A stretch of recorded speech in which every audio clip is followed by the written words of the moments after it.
Hi. Okay, so Bahati Life, Jess. I think that she's okay. I'm not gonna be dramatic. I'm not trying to be dramatic, but I feel like Jess is literally one of my spirit guides, like on Earth. Like I feel like she is one of like the digital spirit guides on Earth. Like I feel like she is doing that in this lifetime, and I feel like she's like we already know that she's a badass witch, like she's amazing, but like I like seriously feel like she is like a spirit guide on earth for the collective, but like seriously, like an important one. And she is like a digital one that has like signed up during this lifetime to guide a lot of people all at once through her channel. Like she's so amazing. Can you tell I'm a huge fan of her? I'm a huge fan. I just really, really, really love Jess, and I just feel like she's an incredible person. But anyways, she posted 2 videos today. But one of the videos that she posted, I already responded to, and then I just watched the other one, and it was so fun, and so now I'm here responding again because I just want to participate. I can't talk to her because I don't know her. So it's kind of fun to like make these videos because then it's like I'm adding to the conversation. It feels like we're in like a classroom.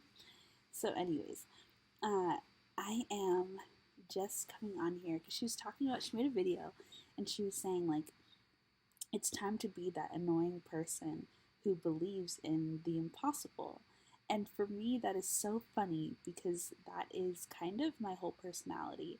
And the video I just posted, I was sharing more about traumas and things that I've gone through because she was sharing about that. And I was like, well, let me add to that. So I was talking about that. And I was talking about one of my insecurities being that sometimes I don't feel traumatized enough, or like I am experiencing and expressing my trauma and like I'm too joyful. Sometimes I feel that way. And so then I feel like I'm fake or like I'm a fraud. But I am naturally a very exciting and excitable person, and I tend to be very smiley, and I tend to just laugh, and I'm not, doing it up for the drama of it all. I really am just that way, and sometimes I can't help it. I mean, I can't help it. So sometimes I feel embarrassed about it, but most times I don't really care. I like that about myself. Um, but when you're feeling sad and traumatized, then it tends to become an insecurity because it's like, what's wrong with me?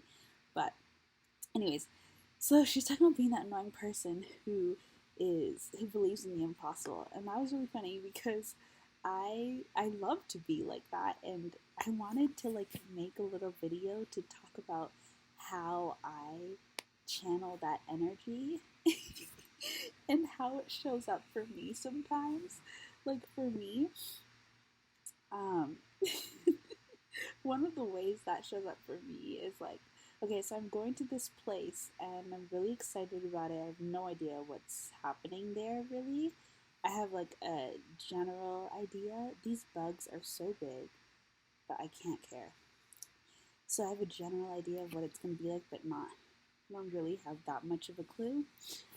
But I think it's going to be fun. And like one of the people who's going to be there has a name that I consistently use as like my generic man name because I don't know what the name of my soulmate is. And I'm like, if they're going to be a guy, then like this is the name that I have in my head. I've always used this name. It's always been the name that I use.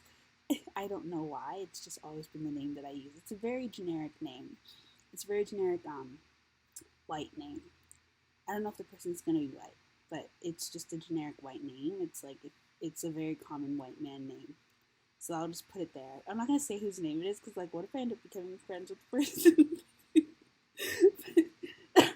The name isn't relevant. The point is they have the name that I always use. And one of the things that I've been saying is like, what? I haven't been saying it out loud a lot because I get embarrassed and like I don't want to jinx it. But like I've been thinking, like, what if I meet my soulmate at this thing that I'm going to?